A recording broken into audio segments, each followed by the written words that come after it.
Well, a personal story for starters. I got laid off at the age of 63, and I turn out to have younger children. So it happened in the very same week. Both of my kids, they're twins, started college. And I thought I was going to be out for a short time, and I was out for 15 months. And I decided either something was wrong with me or it was age discrimination, and so I picked the latter.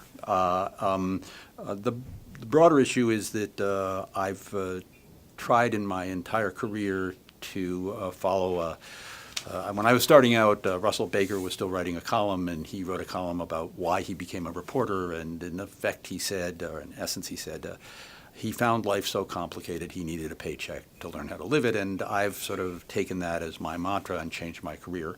And since I've gotten into my 60s, this is what confuses me.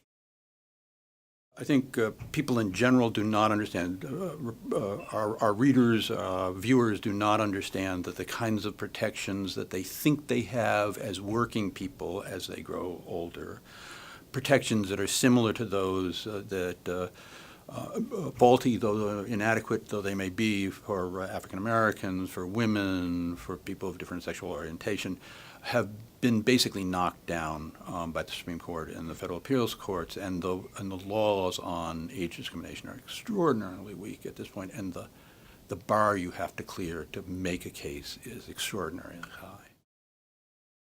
You could erase a lot of sins here if you had a good hiring market. But the hiring market for people over 50 is very, very different than the hiring market for people younger.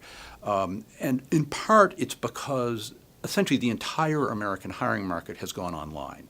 And there was a story that my colleagues at ProPublica did with some data that I helped generate in December that just looked at Facebook, which is a coming thing on recruiting and job boards like LinkedIn and Monster. And Facebook, and this was true of most of the other job sites, allows the employer to basically target their job ads, and so you can exclude people over 50.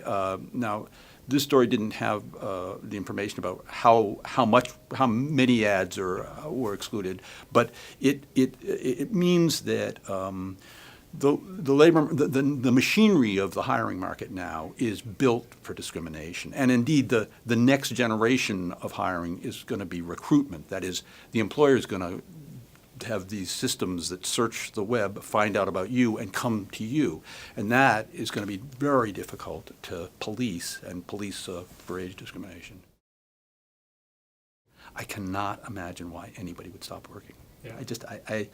Maybe it'll dawn on me someday, but I don't understand it. Look, it's a market economy. We're defined as adults by our remunerated activity. Maybe if society changes, my views will change too. But I think that as you and I have talked about, I think that the big concern about what's happening to older people is they're marginalized. If it's a market economy and the only way you're taken seriously, the real measure of you as a serious citizen, a serious member of society, is that you work, well, then I want to keep working. So you change the measuring stick, I'd be happy to play by some other rules.